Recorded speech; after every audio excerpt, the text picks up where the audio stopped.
This year we're celebrating 50 years of women in naval aviation, and it's again, another blessed event where I get to be in the role and the position that I'm doing while we celebrate 50 years. And it's been 30 years since the combat exclusion were lifted for female aviators, and only 10 years since combat exclusion was lifted for all designators. So we now have women serving on submarines and special forces and across all the services. And it doesn't seem like it was that long ago. When I talk to some of these retired women, that it's pretty cool. But at the end of the day, you can do it. I mean, I was 12 years old when I told my dad, hey, I think I know what I want to do. My parents weren't military. Nobody in my family was a pilot. And I just knew that's what I wanted to do. And I can't explain why. I can't explain what triggered it. And never did they tell me I couldn't. And so that just became my dream. And I figured I was going to figure it out somehow. And yeah, my dad was telling me that story. He's like, I remember that moment. We were wondering where that came from. So wherever you come from, I grew up in the country. I didn't fly a commercial airline until I was a senior in high school. I had zero aviation exposure, never went to an air show. I can't explain why I wanted to be a pilot, why a naval aviator. I did a book report when I was 12 years old on the history of naval aviation for no good reason other than I needed to do a book report, and that was the topic that I chose. Okay, I can't explain why. I mean, sure, I saw Top Gun as a kid, but I was a little young for that movie for my family back then. So, yeah, you can do it. Don't let anybody tell you you can't.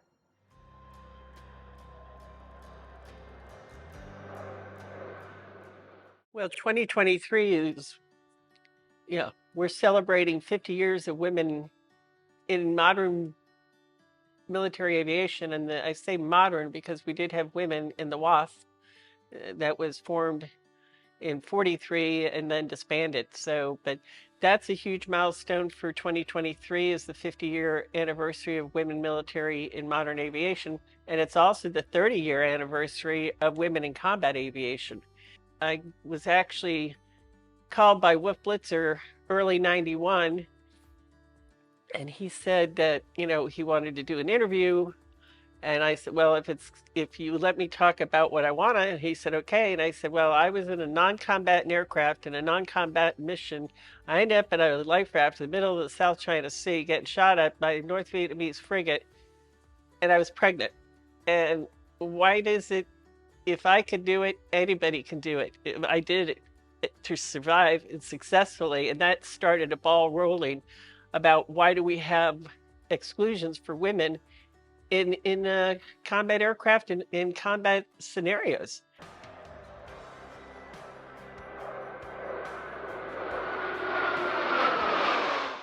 But you're talking. It's funny you talk about the Wives Club. So I hope my husband doesn't mind this, but I'm gonna tell a story. So I think it was in flight school. I come home one day and he goes, "I got an interesting phone call today." I go, "What?" And he goes, "The president of the Wives Club called me." And I said, "Really?" He goes, "Yeah." He said, "We're talking," and she introduced herself, and she says, "I was told I had to call you and invite you to the wives meeting." And he goes, "Thank you very much, but I'm not interested." And he said, she kind of let out the sigh like, "Oh.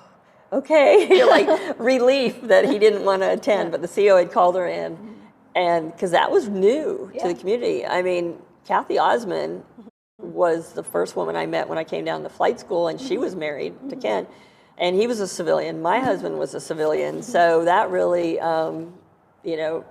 threw a new dynamic into the whole thing. Well, now they have a spouses club. Well, now that it is, it was still the wives club, but still. I kind of threw extra things, and Keith didn't have it easy either because nobody knew how to approach him, and I'm like, well, he's just another guy, and he's educated and he's talented. I said, talk to him like you would another guy. And you want to look at the lieutenant, your husband, right? Well, yeah. So's he. So anyway, but so there's a lot of things that the women were overcoming. One is just the acceptance. And the fact that changing their attitudes that yes, we can do it, and we're, I tell people, I said I wasn't the best, but I wasn't the worst. I was that pack right in that pack, I was the team do it. player, and I worked hard to do my job Keep your well. head, keep your head down and do your job. If you're doing your job, and that's the beauty of military service that has always been the wonderful foundation, is that it's merit. So if you're doing the job, you're do well. you're going to progress, and you're going to continue to have opportunities because you're doing here's the job, do the job.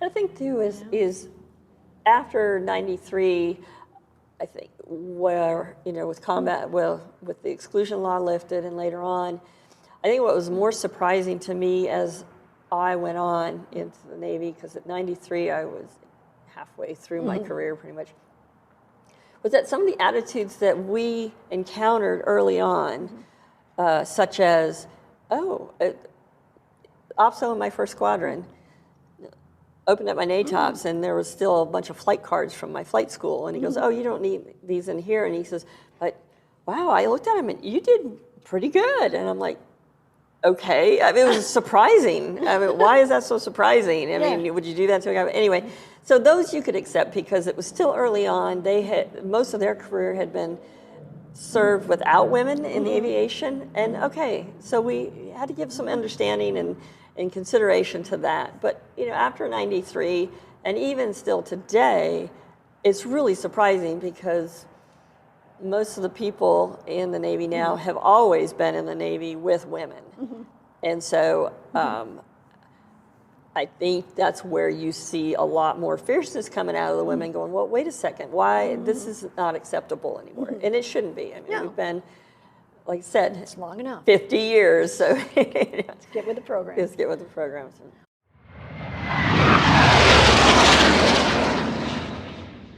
I think the next milestone is to continue to impart the opportunities to young girls and young women.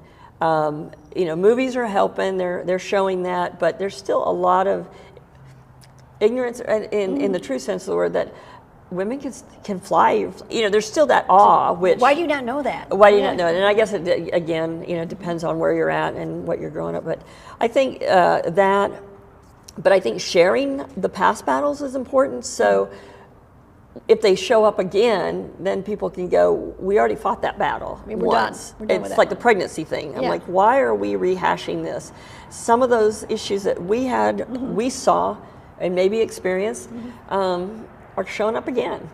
And so you have to bring up the past and say, okay, this was here back in the 90s or whatever. This one's settled.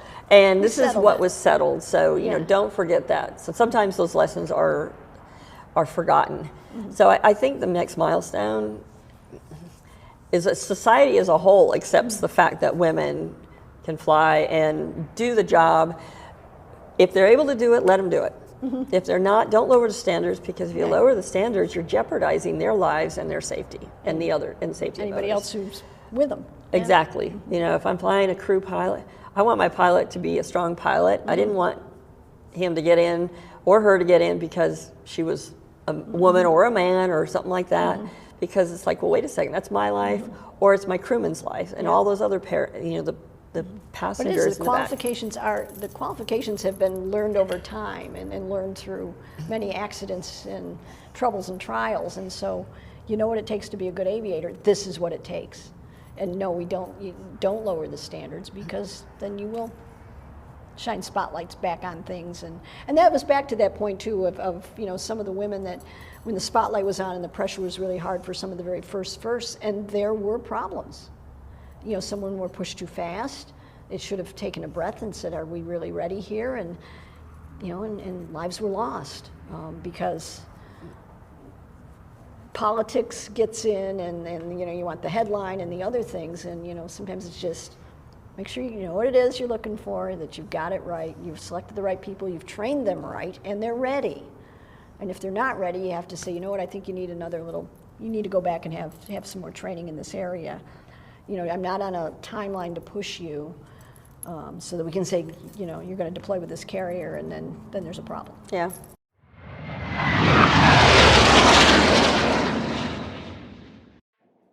All right, welcome back to Hellcat Hangar Sea Stories. Today we have with us Butch Kissick, who is featured in our episode this week. and we're happy to have him here. We're going to talk about a few things. We're going to let him start off with whatever you want to start off with. Okay. So this is a Top Gun story, but it's not about dogfighting.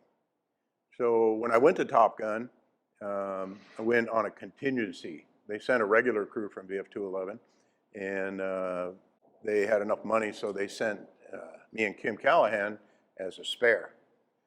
And we were super enthusiastic, and this is one of those enthusiasm stories.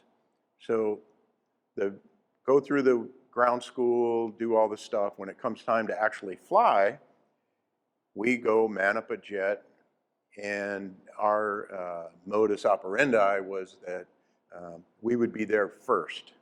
And the airplanes that the Top Gun guys were flying were like F-5s, and so they got no gas, right?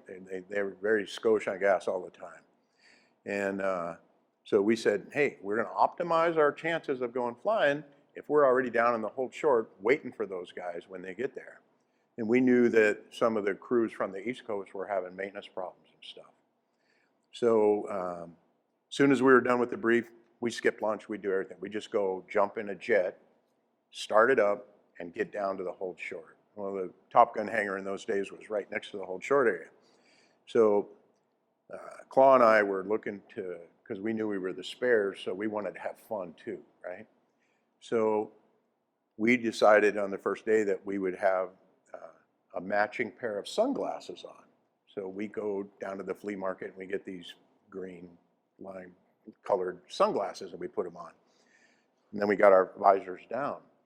So we're sitting out in the hold short, and the Top Gun instructor pulls up right next to us, and I'm in the back, and I go, eyes right, hand salute, ready, two. So, you know, we're looking kind of Blue Angel-like, really crisp and precise, and he's just over there shaking his head, you know, it's like a couple of knuckleheads, right? And we could hear on the base frequency, the guys that he was talking to were an East Coast squadron, and they weren't, their jet was down. And so he's not going to wait around. And so I said to Claw, I go, eyes right, and I go, visors up. So we put our visors up, and we got our sunglasses matching, and we're looking at the guy, and he shakes his head, and he's like, all right, you ready to go? Yeah, we're ready to go. So the very, actually it's the second flight in Top Gun. The first one is just a 1v0 where you just go out and perform the airplane to max performance. The second flight is a 1v1 against a Top Gun instructor. So we go out, do our thing, think, well, at least we got one hop while we were at Top Gun. We're like, we won already. We're the best as the spare. So then next day we go, well, we got to have different glasses. So we went to the Navy Exchange and got a pair of $2 sunglasses that matched. And we show up, same thing. When the instructor shows up next to us, visors up, and we're matching sunglasses. And they're like clowns, right? Ready to go fly? Yes, we're ready to go fly. So we fly the next flight because the other squadron didn't show up to fly. So we go through, I think in those days, the syllabus was 27 hops. We flew 25 times. That's how we ended up graduating. So on each of those hops, we had a different pair of sunglasses, and it became like our trademark that we would have a different pair of sunglasses. And we didn't think that we were going to be able to graduate because it just wasn't done at Miramar back in those days. Spares don't graduate because what if you had 10 hops? Well, that's not really enough to demonstrate the proficiency. What if you had 12? Well, we had 25. And what they actually did was they made us come back and fly the other two after the class was over. But at the graduation ceremony, very informal. The skipper of the squadron was, Top Gun was Dan Schul, call sign Dirty. So Dirty gets up in front, goes, hey, thanks, you've been here at the Top Gun power projection, blah, blah, blah. And he goes, congratulations, everybody, you're patch wearers now. And that was it. And we're crushed because, you know, we held hope, we held hope. And our skipper's there, and he's like, and we start to get up to leave the conference room, and he goes, "Oh, wait 1 second, just wait 1 second." He goes, "There was something that was exceptional about all of this particular course that went through. We had a crew that was the most enthusiastic crew we've ever had come through here. And we'd like to recognize Kim Callahan and Butch Kissick, and also tell you that you're patch wearers. You're graduated. You're Top Gun graduates." Sweet. And I was like, I still get goosebumps thinking about Yeah, that. And that was like, yes, all the hard work that we did paid off. And that's like a life lesson. Work hard, pays off.